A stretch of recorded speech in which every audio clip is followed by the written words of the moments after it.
Hello everyone, welcome back to my channel. So today I am going to make rice idli.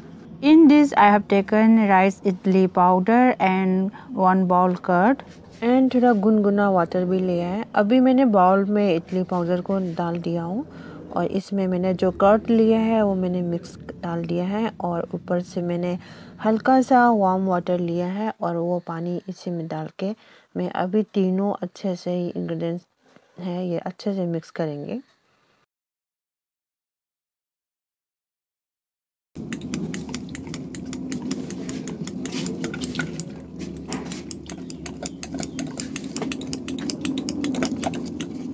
अभी ये अच्छे से मैं mix कर लिया हूँ, लेकिन मुझे लग रहा है थोड़ा पानी कम है, इसलिए मैं थोड़ा सा पानी ऐड किया हूँ और मैं पूरा अच्छे से मिक्स कर रहा हूँ अभी।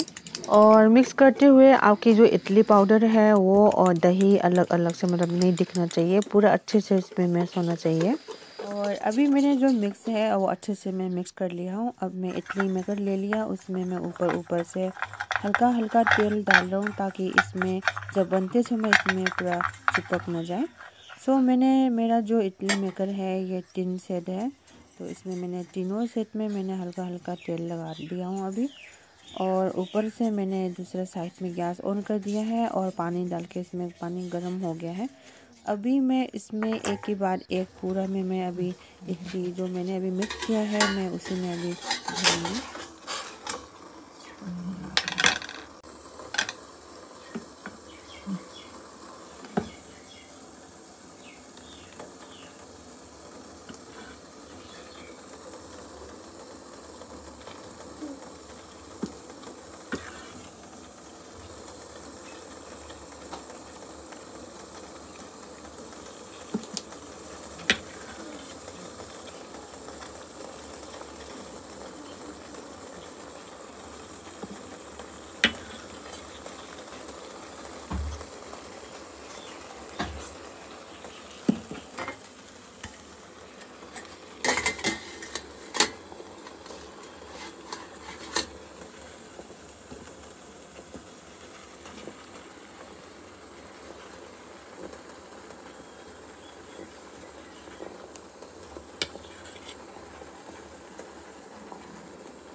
अभी मैंने तीनों सेट में मैं इडली भर दिया हूँ। अभी इसका मैं ढक्कन बंद कर दिया हूँ और मैंने गैस फ्लेम थोड़ा सा लो किया है कि ताकि ऑलरेडी इसका पानी बहुत गर्म हो गया है, तो हमें इसकी पानी के सिर्फ स्टीम से ही उसको पकाना है। अभी मेरी इडली है वो अच्छे से बन गए हैं। अब मैं इसको निकाल दिया हूँ। अब मुझे थोड़ा सा ठंडा होने के लिए रख दिया, उसके बाद मैं निकाल के अपने बेटी के लिए स्कूल टिफ़िन में मैं डाल दिया हूँ। और ये बहुत जल्दी बनता है और खाने में बच्चे को भी बहुत पसंद है, तो फिर मैंने सांभर बनाया था, तो मैं अभी सांभर एंड चाय के साथ मैंने सर्व किया है। और ये मेरी लास्ट लुक है। सो गाइस, मेरी वीडियो को अगर पसंद आया है तो please like, comment, share and don't forget to subscribe my channel. Bye bye, thank you.